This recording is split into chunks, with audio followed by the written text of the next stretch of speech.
Ok, donc pendant que vous faites ça, vous savez que ces assemblées compost, on aime bien toujours marier les discussions de fond, historiques et philosophiques, avec l'art, avec des moments de spectacle vivant et d'art.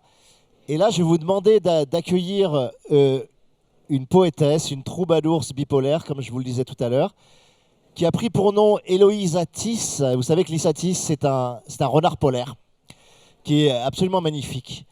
Alors je vais vous la présenter un petit peu en slam, puisqu'elle va slammer.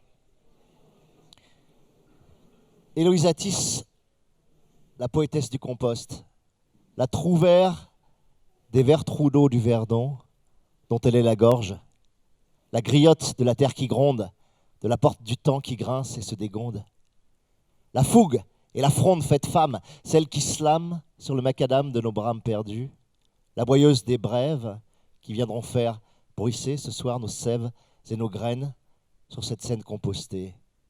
Héloïse Attis, puisses-tu être ici d'un même geste, d'un même cri, la voix de la perte et la voix qui porte, la Pachamamaut de nos sols communs et la troubadours bipolaire qui viendra hanter tour à tour notre banquise qui fond et nos banquiers qui fuient. Salut à toi, Héloïse Attis.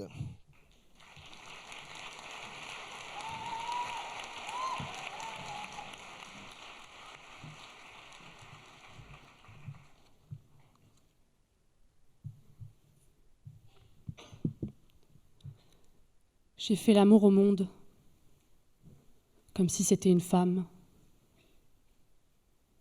J'ai fait l'amour au monde comme si c'était une femme. J'ai promené mes pattes félines sur ses formes. Je me suis faite Ophélie en léchant ses cascades. J'ai emmêlé mes mains jusqu'au coude, dans sa chevelure toile de soie d'arachnide. Son regard était une œuvre d'art, acmé sublime d'une pupille d'or et d'une pupille de lune qui s'entrelacent au mordant de la nuit. À l'aube, j'ai imprimé mes paumes sur sa peau de palme, mes sucres de canne. J'ai vibré comme un tambour devant son visage à tomber. J'ai titubé quand elle m'a parlé tout bas entre les branches des arbres. J'ai fait l'amour au monde comme si c'était une femme. Elle a 100 000 seins suaves comme de la sève qui s'étendent en vallée où la neige t'avale. Elle m'a susurré ses secrets comme un vent qui se lève. Et entre ses cuisses, au milieu de ma salive, sous son ventre qui se soulève, j'ai trouvé de la lave. Son océan de cyprine m'a laissé un peu de sel sur les lèvres. Je fus sa messaline. Elle fut ma mescaline. En une mescaline, j'ai malaxé ses fesses en écume et en laine. Je lui ai croqué la bouche à chaque fruit cueilli. Je me suis mise à gémir à chaque marche en sous-bois.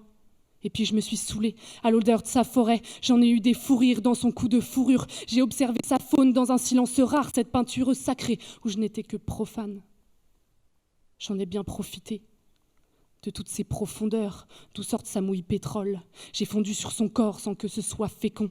Je l'ai bien prise pour une conne, mon amante le monde. Alors maintenant, sa colère gronde. Elle a des airs de menthe religieuse. Je vais en prendre pour mon grade d'avoir été avide. J'aurais dû prendre garde à la belle veuve noire. Elle a la vigueur de Viviane, un regard vivide. Elle me fera la guerre jusqu'à se sentir revivre. J'ai fait l'amour au monde comme si j'étais un homme. J'ai pénétré ces montagnes comme si j'en étais digne. Alors qu'elle m'a vu naître comme un grand incendie au départ insidieux, alors qu'elle m'a vu naître comme un grand incendie au départ insidieux. J'ai fait l'amour au monde, c'était presque un inceste. Pour ainsi dire, je me suis peut-être prise pour Dieu, mais dans 100 ans pour moi, quelques secondes pour elle, ma belle amante le monde rira en me voyant périr. Ma belle amante le monde ira sur mon corps pourri.